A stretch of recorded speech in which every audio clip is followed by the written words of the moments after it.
welcome back to Darvanalee Designs Studio. For those that don't know, my name's Nicole Reed and today we are here for our Stitch With Me. As you can see, I am working on Pandemic today.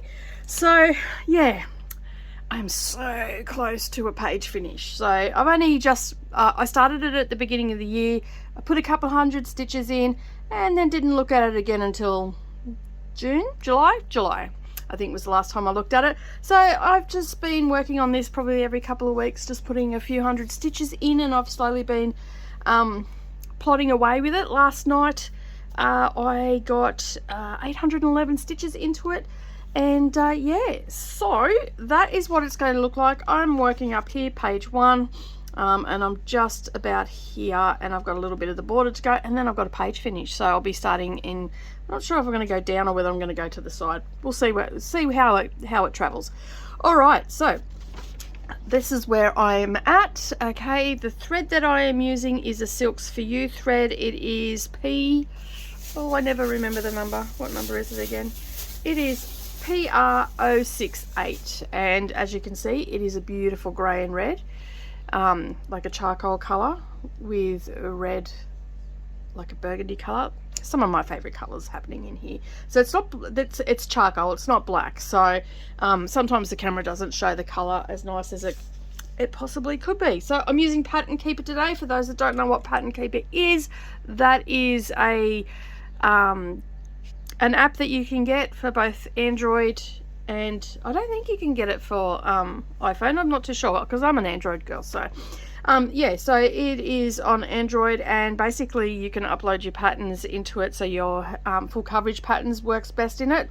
I think that's what it was originally designed for, and they are slowly but surely making more and more things available for it. My cuppa today is a chai tea. Felt like something sweet again today. It is incredibly cold in Kingaroy today. It's quite windy, but that is also normal for this time of year. So I'm just going to make a few adjustments. Sorry if you get a little bit sick there. All right, I might just bring that down just a touch closer, just so I can also see what's going on. Oh, sorry about that. About there's pretty good, I reckon. Shouldn't bump the camera too much. All right, so I've already loaded up some needles because I need to get this page. I'm so excited to page finish. I don't think I've got a page finish on anything that's huge, so this is very, very exciting. So what are we going to talk about today? Well, we're going to talk about some books that I've read this week. We're also going to just, you know, do some general chit chat and all the rest of it. Do I have my magnifiers handy? I prefer to stitch with my magnifiers, especially when I'm doing a Stitch With Me. All right, grab them and put them on. Oh, they're clean for a change. Normally they're quite dirty because they just sort of get tossed around everywhere. So right now I'm working on the border. I'm just finishing that up, and I'm so excited. Like, I'm so excited to be moving on to a new page. This is I like stitching on this because it's such a sort of a mindless stitch, because I'm just, you know, working with the one color. It's not really mindless, but do you know what I mean? Like, I don't have to do a heap of color changes and all that sort of stuff. Just working with the one color and the variegated. I'm really loving the variegated too. Like, it's a really nice thing to, like, a really nice way to stitch and not have to stress about colors and stuff like that. So for those that are new here, welcome to the channel. Today is my Stitch With Me, as I said earlier, doing cross stitch. Sometimes I might, I'm thinking about, you know, switching up a bit, doing a little bit of hard hanger, maybe doing a little bit of embroidery as well as time goes on. But for the most part, it's mainly cross stitch that I work on. So if you are new here, don't forget to hit that subscribe button, and right now, hit that like button. And yeah, I really appreciate that if you could do that. Maybe share this video with a couple of your stitchy friends that might need some company today. So what usually happens with our videos, for those that are new here, we just sort of prattle on. Lately I've been talking about the books that I have been reading, because I am actually doing a challenge, a personal challenge for myself, 100 books in a year, in the calendar year of 2021. I am currently on my 50th book.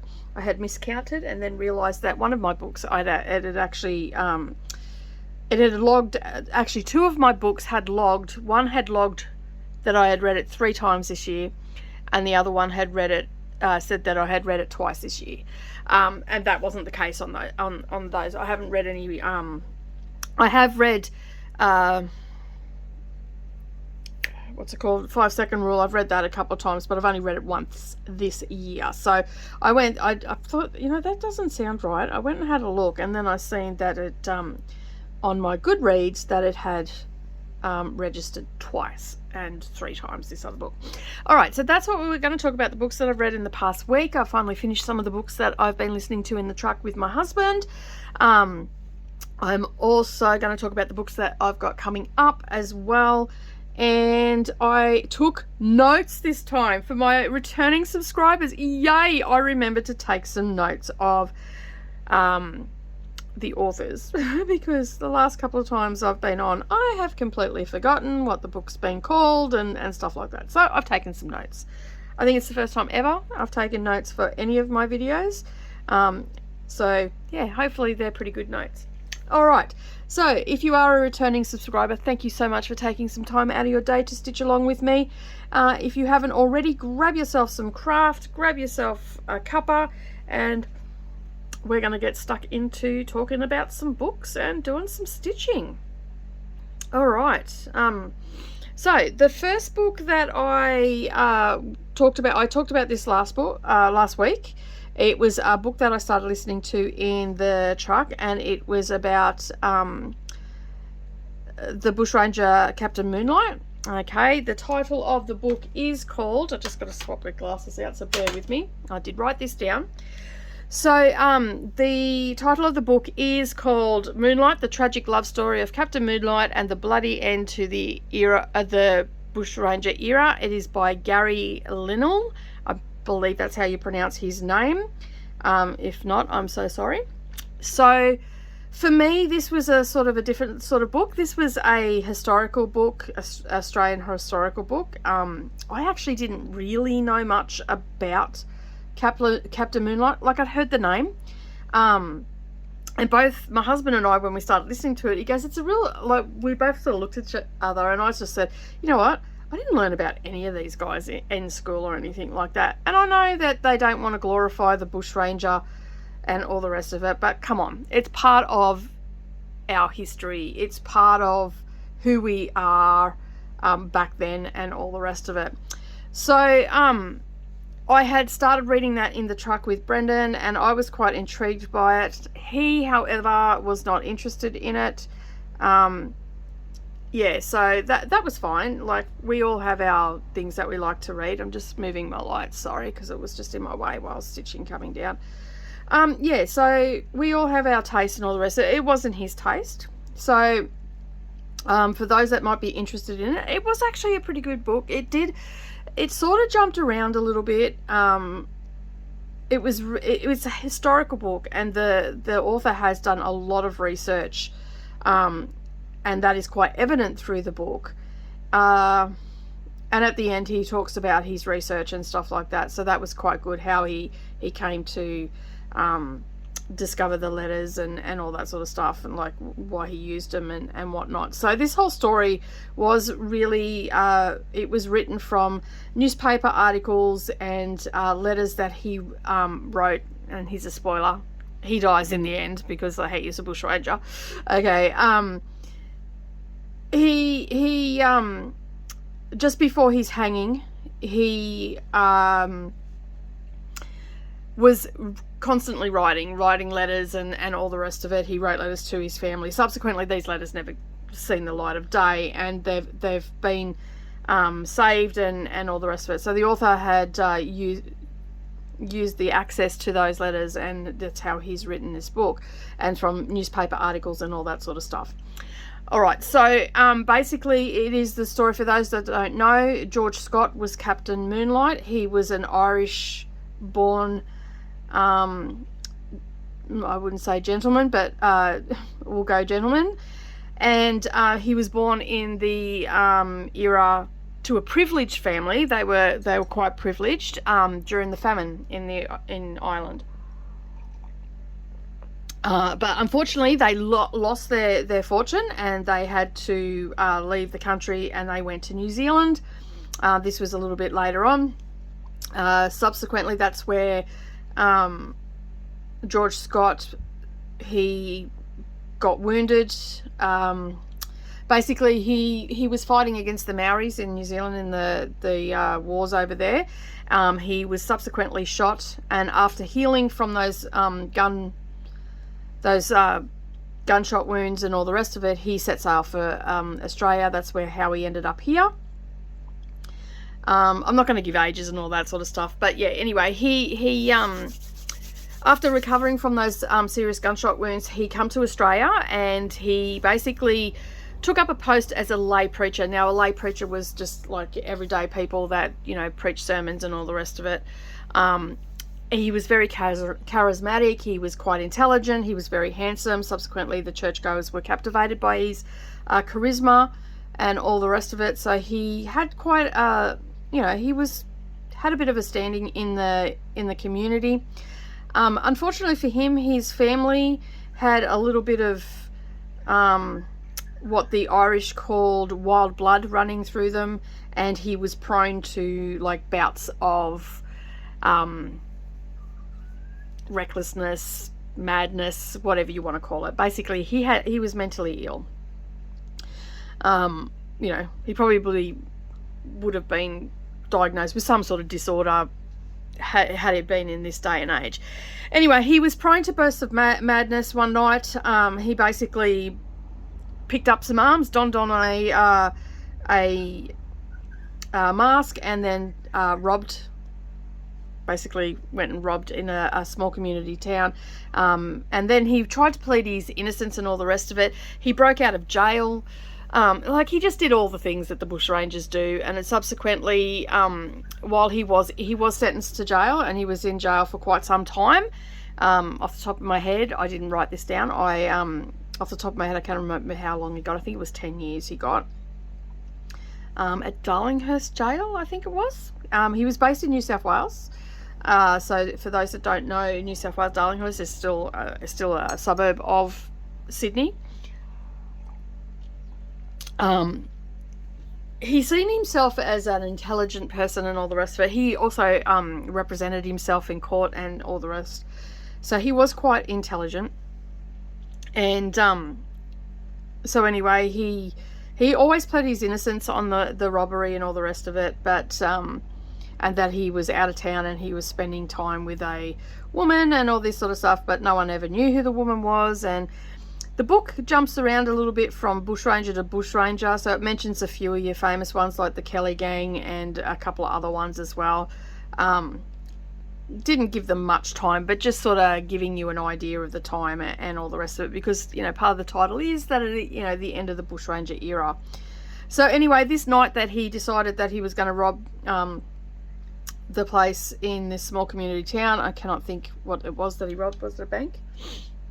I think it was a bank. Anyway, he stole gold, and like I said, I took notes, but I didn't take really good notes. Anyway, I'm not good at the note taking. I want to cross stitch. I don't want to take notes. Okay. So basically, anyway, he was a captain. He obviously was a captain over in New Zealand. So when he come here and he done this robbery, he basically called himself Captain Moonlight. And basically, yeah, he robbed the bank, he took some gold and all the rest of it, and then he was sentenced to jail, and then he escaped from jail, and like it just goes on with a lot of the stuff that he'd done. But while he was in jail, he actually met another prisoner called Nesbitt, James Nesbitt, and basically it's sort of,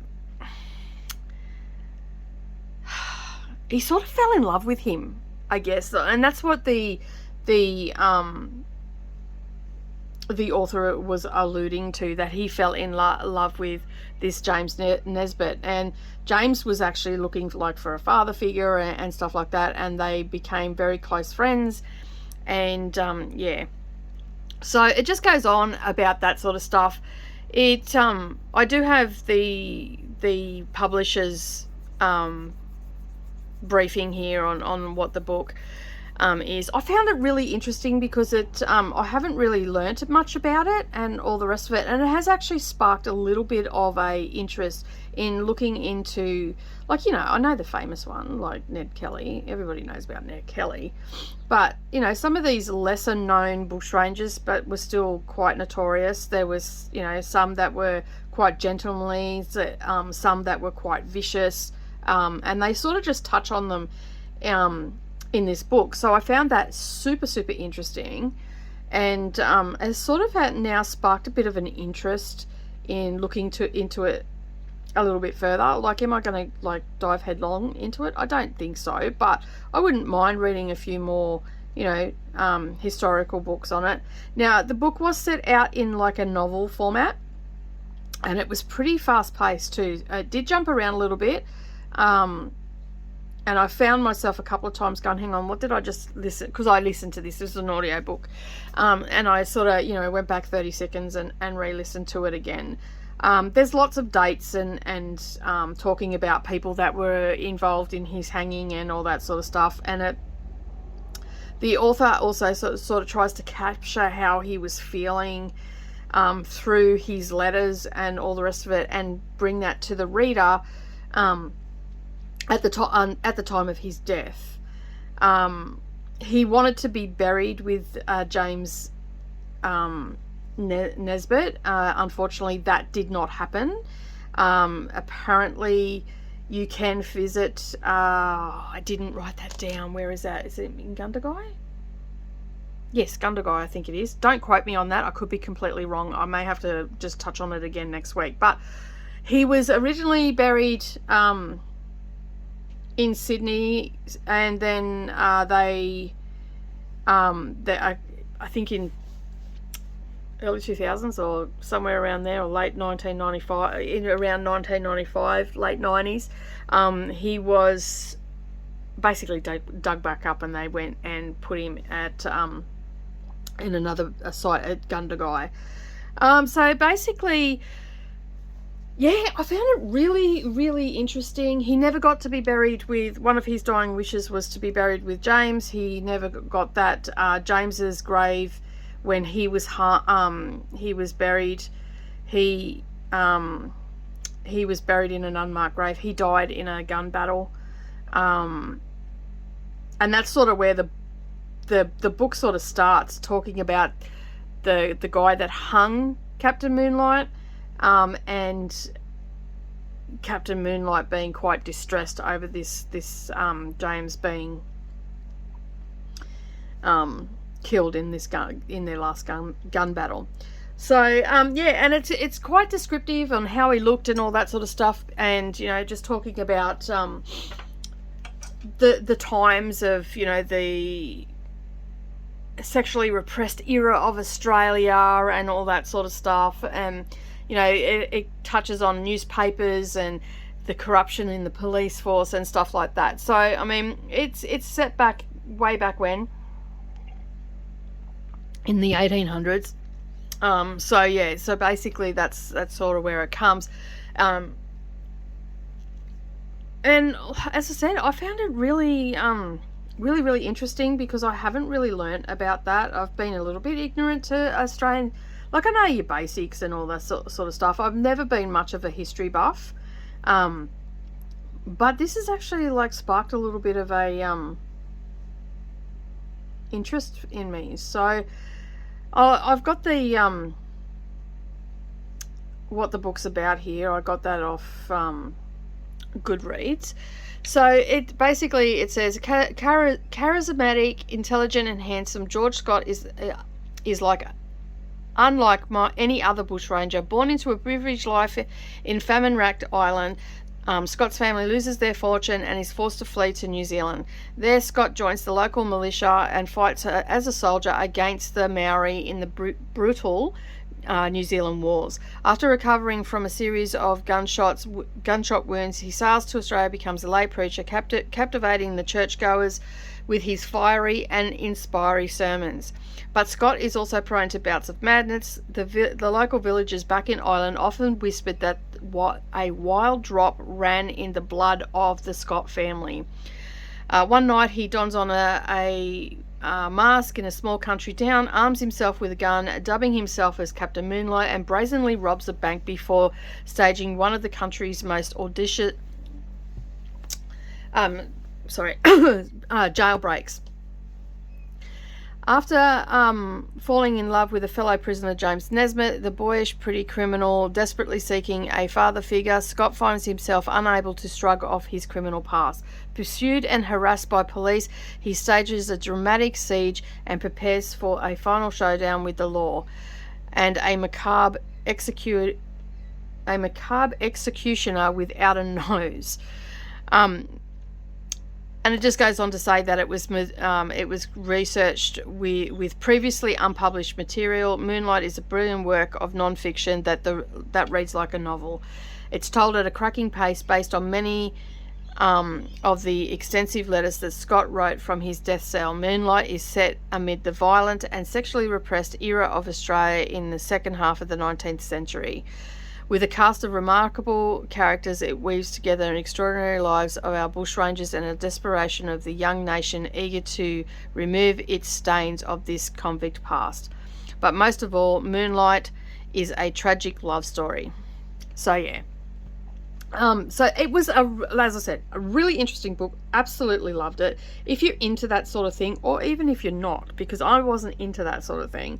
And I think it was on the cheap reads book, like our BookBub, and that's why Brendan came across it. So yeah, it was good. I enjoyed it. The only thing I didn't like about it really was that it was jumping around a bit, and it was sort of hard to keep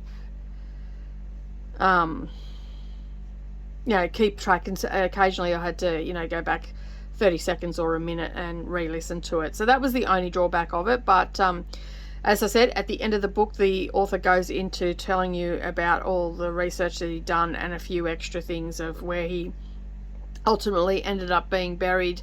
You can actually go and visit that gravesite, and some of the others, they don't know where they were buried and stuff like that. It's got a lot of dates and stuff in it as well. I'm not great with dates, so I didn't take notes while I was reading it, so yeah. Alright, so that was that one, and that was a half-read book, so that's why I've read that, last week. Alright, the next book that I read was another one that we started listening to in the truck. Let me just look at my notes here. Your Own Kind of Girl by Claire Bowditch. Now, this was a free book on Audible. I can't remember whether it was July or August. No, it was July's free book. But we didn't start listening to it until the beginning of August. So, yeah, it was the free book. And now this is in a genre that I generally don't read. Okay, so I read a lot of non-fiction books. I don't read a lot of history books. So that Moonlight one was something that I don't normally read. This is another genre that I don't normally read either. So this was quite interesting to me, and how it was sort of set out.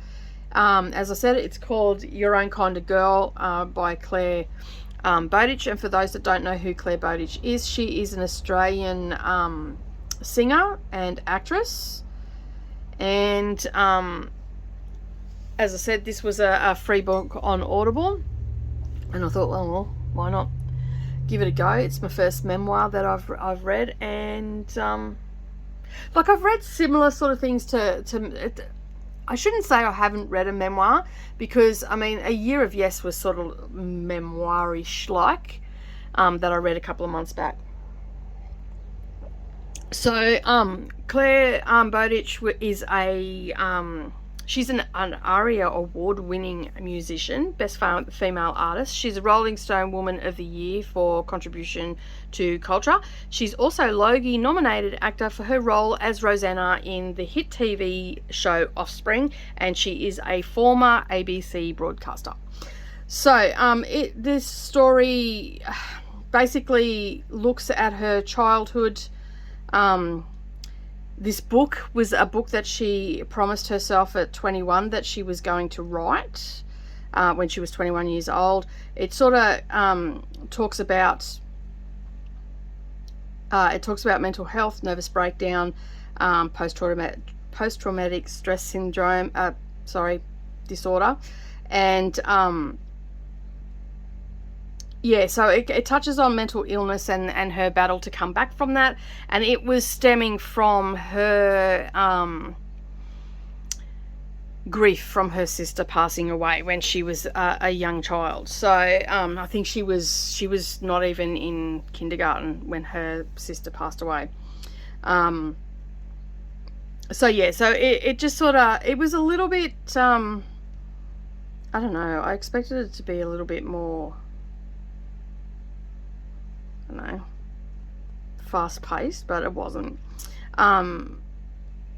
The most annoying thing about the book was at the beginning of each chapter she would sing a little bit in it, and like, I'm not into her music, so that sort of, I didn't really like it, and some of the chapters were named after songs that she's written and stuff like that. So it basically starts from when she's young. It talks about her family in Melbourne. I believe they're Dutch. Her mum, yeah, I believe they're Dutch. Didn't write that down either, but I'm pretty sure that they have Dutch heritage.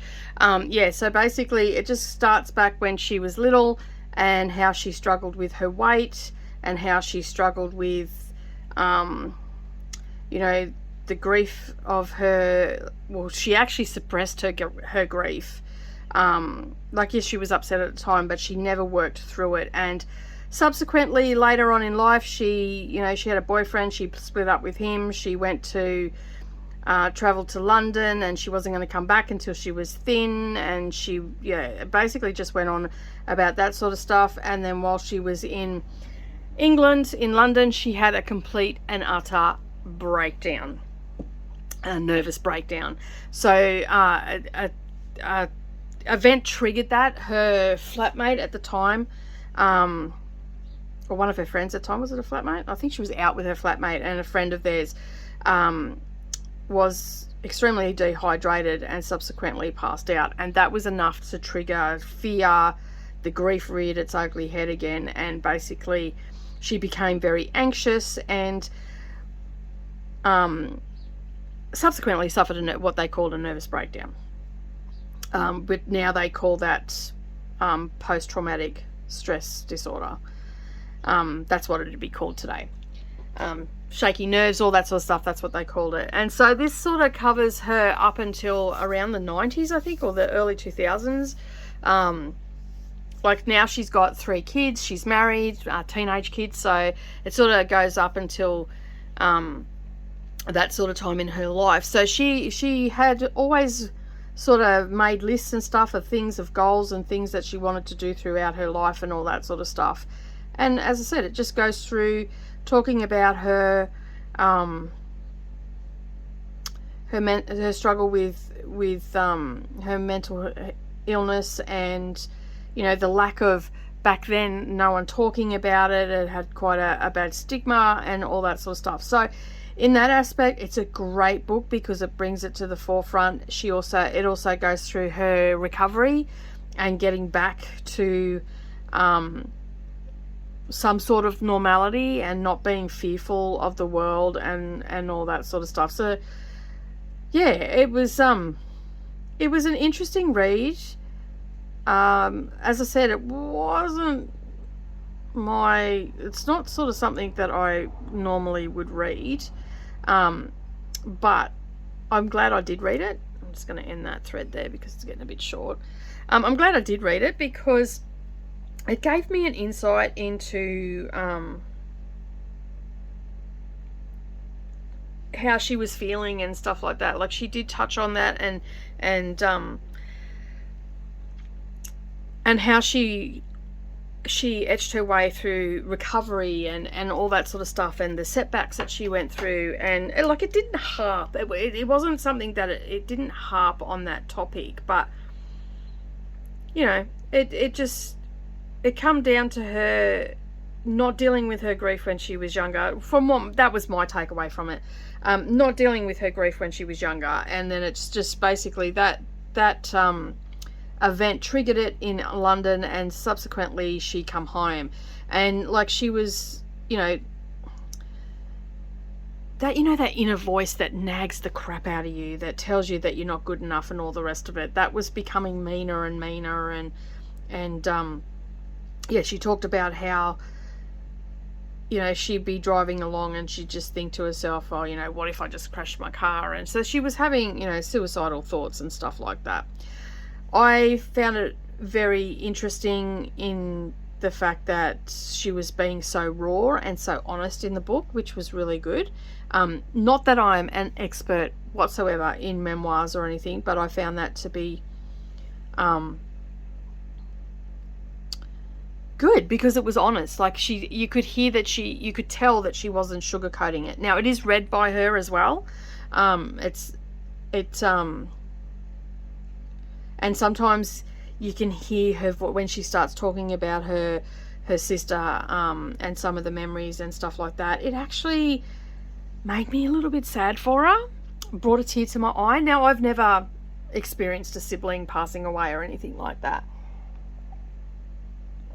but it did really make me feel for her, that, you know, and the feelings of guilt and all that sort of stuff that she had because she had lived and her sister hadn't, and all that sort of stuff. Yeah, it was a real, I found it a very interesting book. It wasn't as, I would have liked to have been a little bit faster paced, but that, you know, I just come off the back of a bushranger book, so it was gonna be a little bit slower. So, but yeah, like, it was a free book, as I said, on Audible. You'd have to buy it now, but I'm glad that I have read it, and it has, again, this book has sparked an interest in reading more memoirs. Now,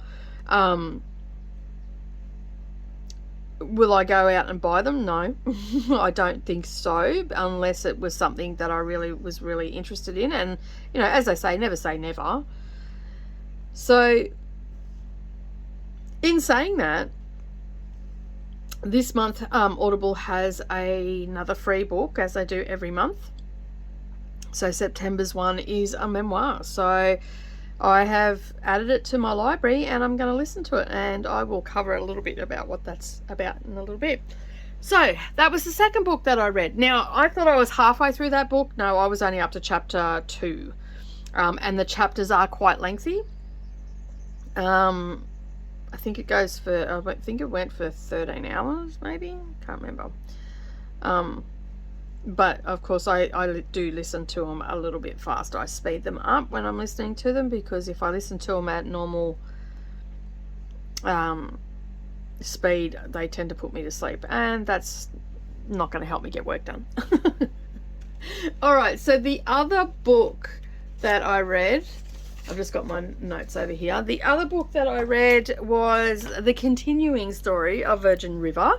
So I think last time I spoke to you, I had finished book 3, and I was about to start book 4, which is Virgin River Christmas.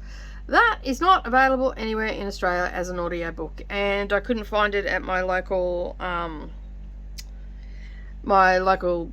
we don't have a bookstore here, we've only got Big W, and so I couldn't get it there either. So they had a few of the other ones, but not that one. So when I went looking for trying to find it on Audible, it's not available until October, I think the 10th of October or something like that, 2021. And then I went and looked in Scribed, which was another one that I have. No, couldn't find it there. Yeah, so I think it was on Google Books, but I don't use Google Books, so because they're just too expensive. So anyway, I went and done some research to find out what it was about and all the rest of it. Looked at the publisher's notes and whatnot, you know, like the blurb on the back of the book. And so as it turns out, a lot of people said that it was there was a few reviews there. I wouldn't say a lot. There was a few people that said, you know, it was a little bit refreshing. That book 4 was a bit refreshing because it didn't focus so much on the main characters, such as Jack and Mel, the Doc, Hope, all those sort of ones. So I was pretty happy with that. I thought, all right, well, you know, book 3 was looking at one of Jack's buddies and his sister. And there was a couple of characters that were introduced into that, which was Vanessa and Paul in book 3. And I thought, oh, I'm going to miss their story because basically in book 3 that they touch on that Vanessa's husband was killed in war, and Paul is Vanessa's husband's best friend, and he had been a long time in love with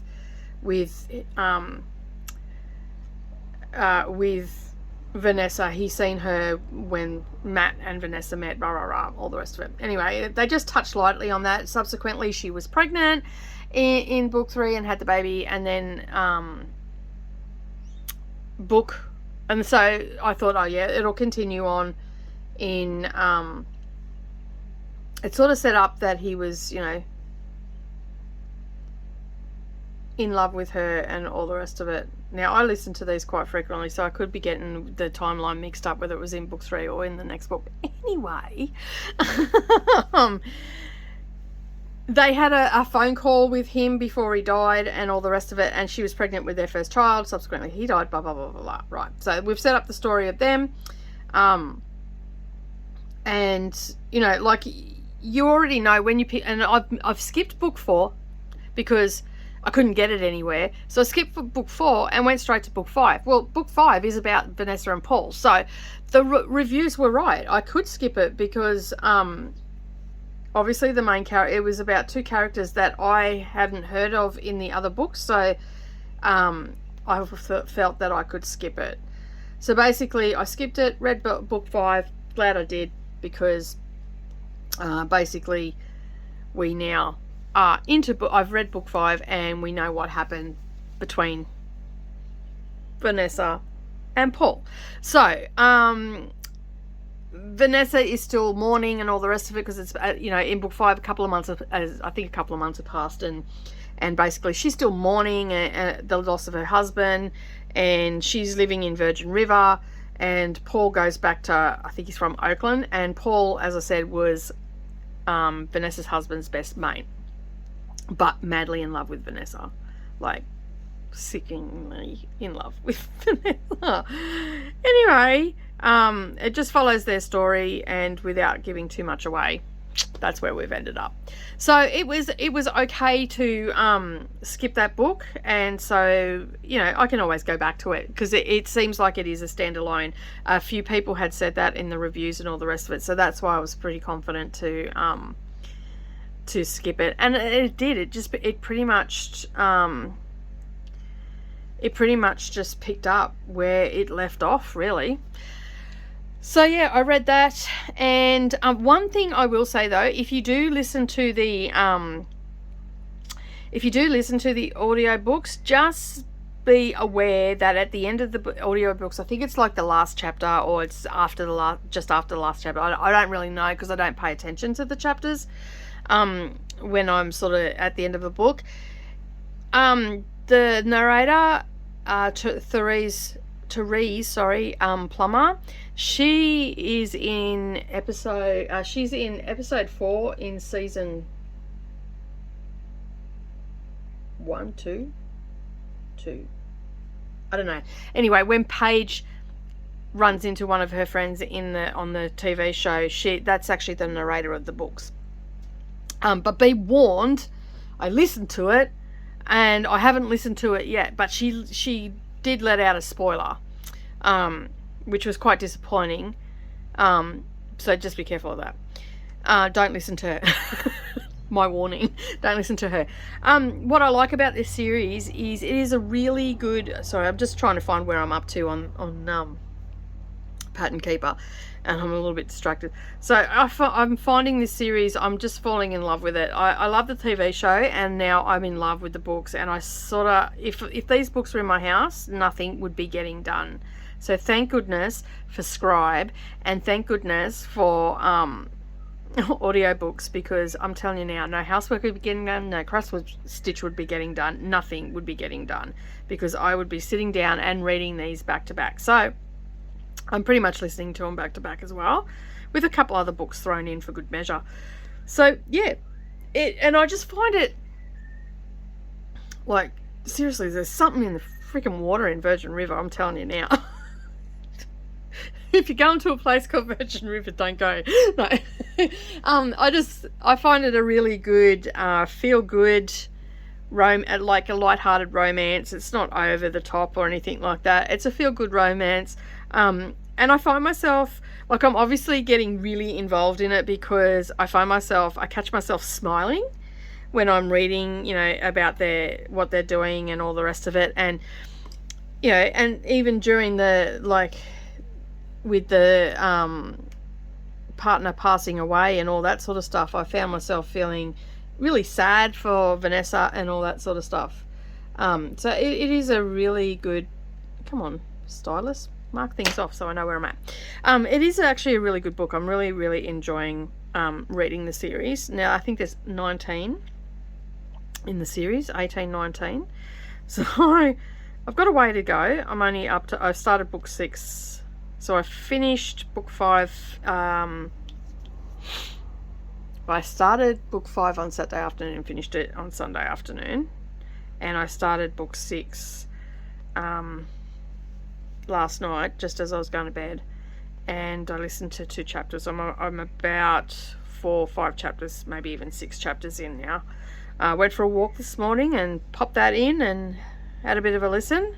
And yeah, so I brushed on this last week. I was gonna be reading Outlander series on the weekend. This weekend it just wasn't the right weekend to get stuck into such a long book, so I basically just opted to do a Virgin River one instead. So I've still got my book 3 for the Outlander series to start yet. I think I have actually started. I think I'm up to halfway through chapter 1. And again, that's just going to be an audio book. I mean, I love sitting down with a book, but if I do that, that's it. I'm gone. Nothing's getting done. You ain't seeing me for days and all the rest of it. So I've opted to do a lot of audio books at the moment. All right, so just marking off some more.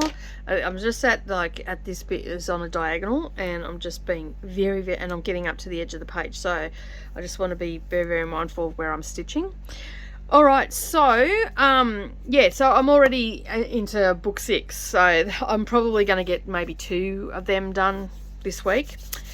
All right, so what else have we got going on? Oh, back to the free books in Audible. So as I said before, this month, for the month of September, is another memoir. So I have downloaded it to my library. It is called, what is it called again? I Can't Make This Up, Life Lessons from Kevin Hart. Now, I just read the publisher's notes this morning, and I've just taken some notes here. So publisher's notes: superstar comedian, Hollywood box office star Kevin Hart turns his immense talent to be written to the written word. Can't read my own writing. To the written word by writing some words. Some of the words include the, for, above, even, and even. Put together, and you'll have the funniest, most heartfelt, most inspirational memoir on survival, success, and the importance of believing in yourself since Old Yeller. It begins in North Philadelphia. He was born. He was an accident, basically. He was unwanted by his parents. His father was a drug addict and was in and out of jail. His brother was a crack dealer and a petty thief, and his mother was overwhelmingly strict, beating him with belts, frying pans, and even his own toys. The odds, in short, were stacked against our very young hero, just like the odds are stacked against the release of a new book in this era of social media. So he's got like 100 million followers, yeah.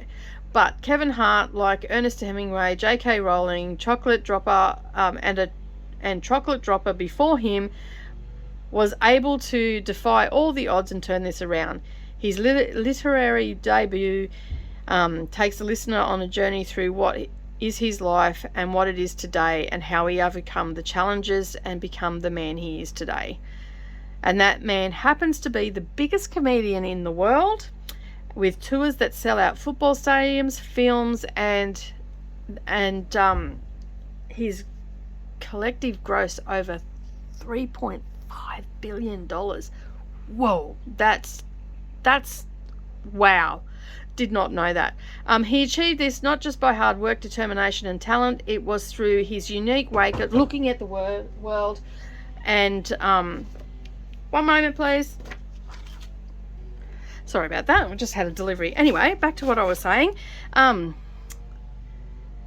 So he's achieved this not just through hard work, determination, and talent. It was through his unique way of looking at the world, because just like a book has chapters, Hart sees his life as a collection of chapters. So I'm looking forward to actually reading that one. Yeah, so I've downloaded it to my library. And I'm thinking that, you know, I might be able to get into these memoirs. And then I went sort of looking a little bit further. So as I said, that one is a free book, and it's available now on Audible. So I've got, as I said, I've got Scribe and Audible. But all the Robin Carr books I'm reading through Scribe, because I only pay $8.99 a month for that, and that's unlimited books. Basically, I can read all of those books for that price. I can pretty much listen to one a day if I really wanted to.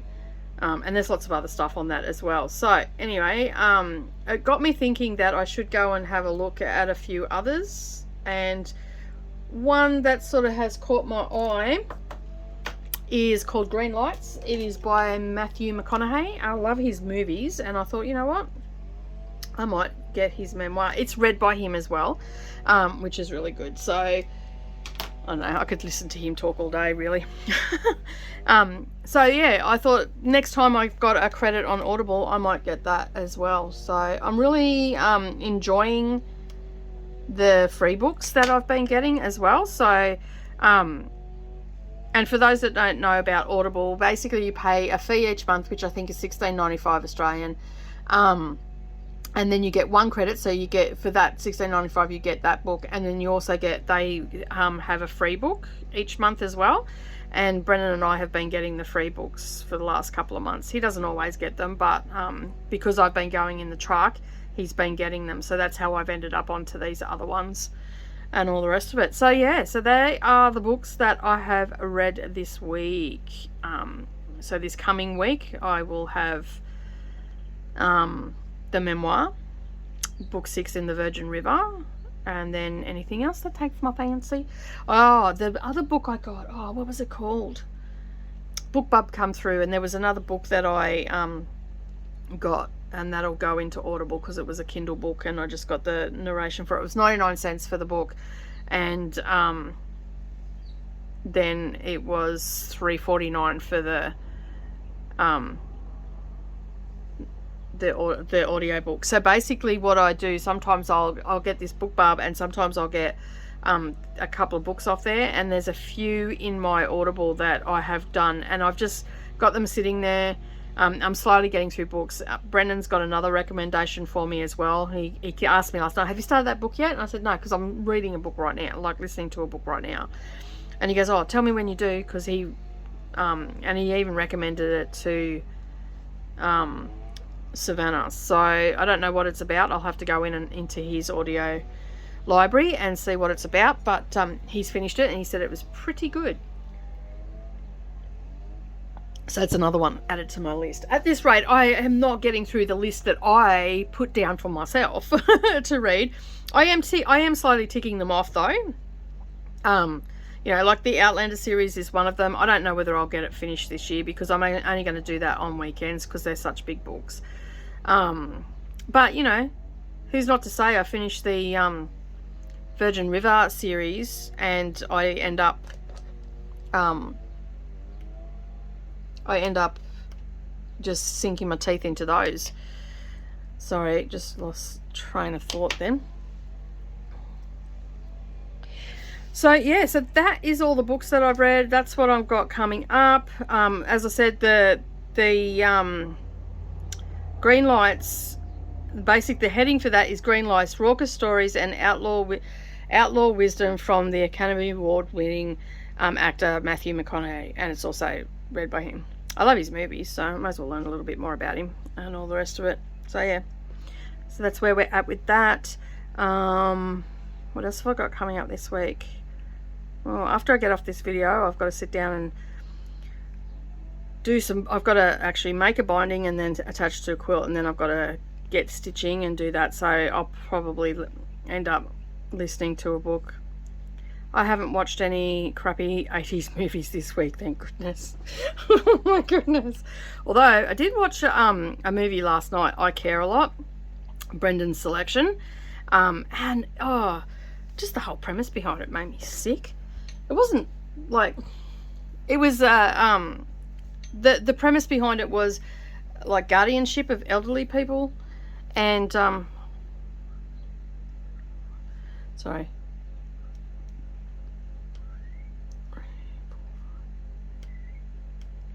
So basically and like scamming the system.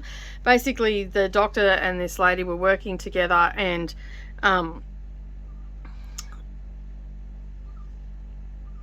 putting old people, like declaring old people unable to look after themselves, so they award them, well, they make them water the state, right? So basically this woman puts them into a nursing home and you know, essentially sells their assets off and all the rest of it. It started with them in court and a guy going, "You're not letting me see my mother, rah rah rah," all this sort of stuff.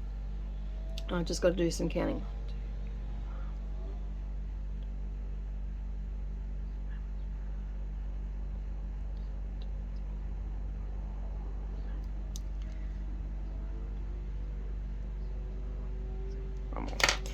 Yeah, so, and it starts out, and then he threatens her at the beginning of the movie, the hope she gets murdered and all this sort of stuff. Anyway, then it just starts following her story, and then a doctor rings her and says, "Oh, I've got..." one of her wards dies, and she thought that she still had five years in it, and then he dies. So that's where the story sort of starts. And the doctor rings and says, "Oh, I've got another one for you," and yada yada yada, and then it just follows. What is going on with my, don't know what happened then, but my tablet just closed down as I went to mark.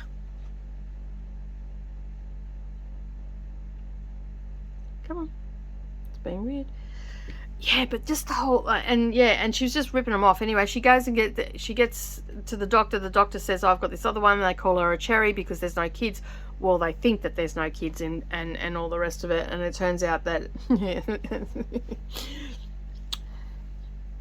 she was the mother of a Russian,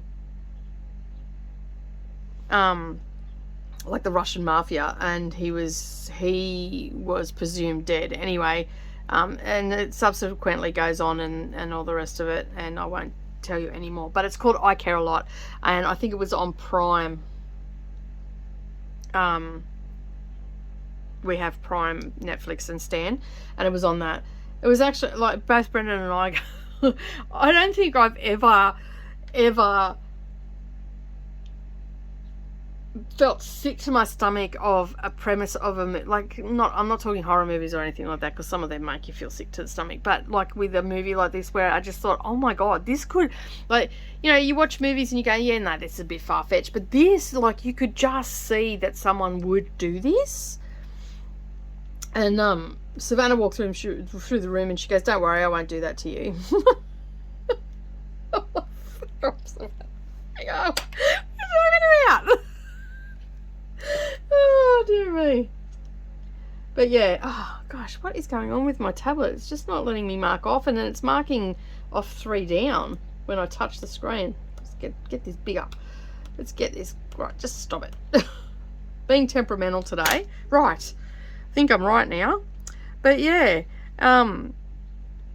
it was quite an interesting movie. I mean, obviously it wasn't true or anything like that. It had The girls that were in it, I didn't know who they were, but it had the guy.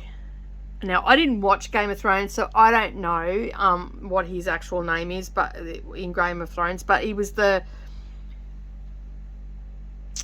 Was it Tyrone? No. What was his name? It was the little guy in Game of Thrones. And I know that, like, that sounds terrible, but I just can't think of his name, so I have to describe him. So yeah, anyway, he was the one playing the Russian mobster. But yeah, it was it was not a great movie. Like, it was a good movie, like, it was action packed and all the rest of it, but still, like, the premise behind it was like, yeah, that's not, no. It didn't sit well with me at all, and it even made Brendan feel a bit, how you going? And then, true to form, my husband and the chick flick watching dude that he is put on a movie that was like about the afterlife. A chick, dies and all the rest of it, and then she comes back, and she's to get to heaven. She's got 3 names on a list, and she's got to, and then I'm sitting there going, Christ, really? So yeah, there was a crappy movie. So I got 800 stitches into pandemic. So yeah, but that's pretty much been my week. I didn't really do much. I've just been working. I've been working on this, like, it seems like the never-ending quilt. It was that bloody big. Yeah. And so now I've got to finish up here with you and then head off, put a binding on there, and basically get on with the rest of my day. So I am going to finish off this line of, we're starting on the diagonals, so I'm going to finish off this line of stitching, and I'm going to call it a day because the day is ticking on and all the rest of it. And I will catch you all again next week to let you know what I've read, and also to give you my views on the book. Now just to recap, I do have to have, I've set a goal for myself to read 100 books by the end of the year, and according to Goodreads, I have to read 3 books a week to meet that goal. I think I'm going to be alright, because I've got until the 31st of December. So I think I'll be alright. I think I'm gonna make it. I'm about halfway through now. I should have been halfway through back in June, but with everything that went on at the beginning of the year, I wasn't really up to it. I do have quite a number of books, as I said, in my Audible. I think there's 26 books. Some of them are on Brendan's list, but 26 books that are yet to be read on my bookshelf, so I will get them done. And I have about 10 Kindle books without audio to read as well, so I'll get stuck into them. I probably won't read them until Christmas when I'm time off, so they'll probably be my December books, and they're not very long books either. Most of them are only like 300 or 400 pages, so I'll knock them over in a day or two. Depends how much the kids want to chit chat and all the rest of it. So because that's a big factor. They like to interrupt me all the time. All right, we are 3 stitches off the edge of the page, and then I have a page finish. Yay! Pretty sure I got a page finish. Let me just double check that, make sure I do. Yes. Oh no, it's more than 3 stitches. There's 9 stitches, so I'll stay with you for the 9, and then you can be with me with my page finish. Won't take me long. Jumps around a bit now. So yeah, I think I'm gonna come damn close. Like, Like, as I said, like, I'm only up to book 6 in a series of 18 or 19. Well, it's going to be 18 because I couldn't read book 4. Well, I could be reading it at the end of the end of October or something. And I've still, like, so that's going to take me up to, what's that leave me? That leaves me with 13, does it? 12. So that'll take me up to, I'm at 50 now, so that'll take me up to 62, and I can knock over one of them in a day, because they're pretty light-hearted and all the rest of it. So not 9 stitches, I have 4 stitches left, sorry. So how's that? A full page finished with you guys.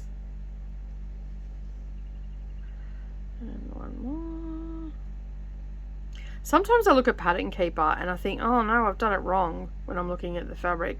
So I probably should have said this at the beginning of the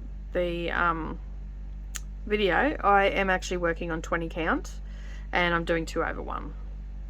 I was going to do 1/1, but I decided on 2/1. Just gave me really nice coverage, and for something like this, you want really nice coverage. All right, that's it, last stitch, and that is page 1 done. So that puts me at, let me just cross these all off. Let me just tell you exactly what I'm up to. You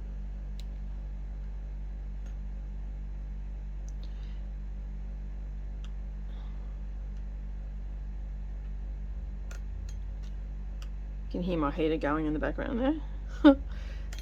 I'm gonna wait, it's cold here today. I was actually shivering, so.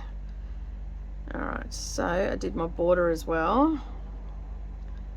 So I love it when I do borders and cross them off, because it's just like run your finger down and so much goes off. So in our stitch with me this morning, that has taken me to, with that page finish, should be 5%. Yep, 5%. So I now have 19 pages to go, but how's that? A page finish, yay!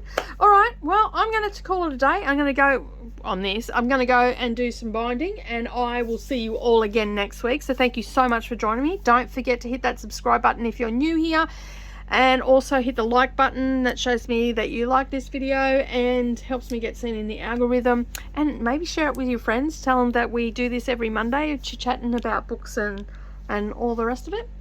And yeah, and I will see you all again next week. Bye for now.